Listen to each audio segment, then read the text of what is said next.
Hello दोस्तों, सीमा लोगी channel में फिर से स्वागत करती हूँ आज के इस वीडियो में। तो आज के इस वीडियो में हम आप लोगों के साथ शेयर करेंगे एक छोटा सा शिव चर्चा गीत है। तो कैसा लगेगा कमेंट सेक्शन में जरूर बताइएगा। यदि पसंद आए तो लाइक सब्सक्राइब शेयर कीजिएगा। तो हम शुरू करते हैं इस गीत को। शिव गुरु आवलन मुखवानी रेखातीन मुखवानी रेखातीन बोला शिष्या किए कैलू दनावा बोला शिष्या किए कैलू दनावा नहीं कुछो दाना कैली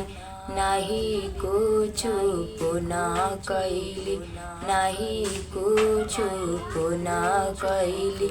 बड़ी जोर से लगल है पियास शिव गुरुजी बड़ी जोर से लगल है पियास शिव गुरुजी शिव गुरु मंदिरवा में गंगा जल पनिया हो शिव गुरु मंदिरवा में गंगा जल पनिया हो बरले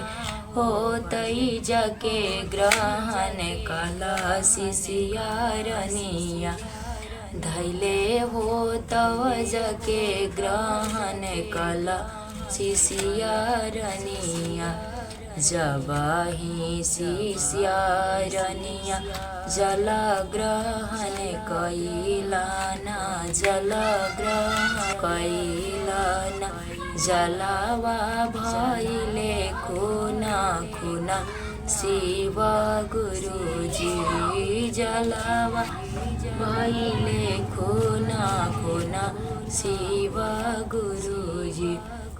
शिव गुरु आवल मुखवानी रेखाती ना मुखवानी रेखाती बोला शिष्या किए कैलू दनावा बोला शिष्या किए कैलू दनावा नहीं कुछो दाना कैली नहीं कुछ पुनः नहीं कुछ पुनः कैली बड़ी जोर से लगल है भूख शिव गुरुजी बड़ी जोर से लगल है भूख शिव गुरुजी शिव गुरु मंदिरवा में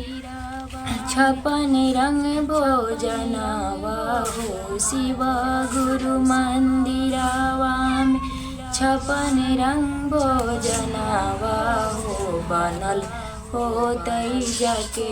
जेही लहू शिष्या रनिया अनल हो तई जाके ग्रहण कला शिष्या रनिया जब ही शिष्या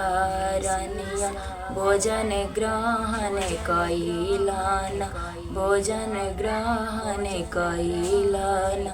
भोजना भैले रख शिव गुरुजी शिव गुरु आवलन मुखवानी रेखातीना मुखवानी रेखातीना बोला शिष्या किए कैलू दनावा बोला शिष्या किए कैलू दनावा नहीं कुछो दाना कैली नहीं कुछ पुनः कैली नहीं कुछ पुनः कैली बड़ी जोर से लगल है निंदा शिव गुरुजी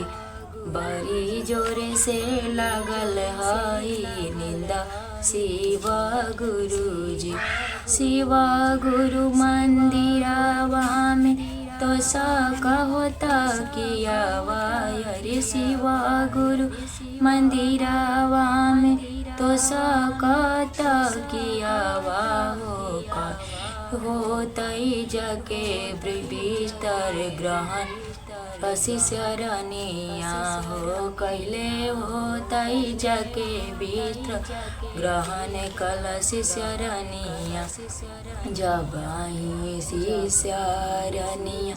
बिस्तर ग्रहण कैनी बिस्तर ग्रहण कै बिस्तर भइले काट काट शिव गुरुजी बिस्तर भइले काट काट शिव गुरुजी।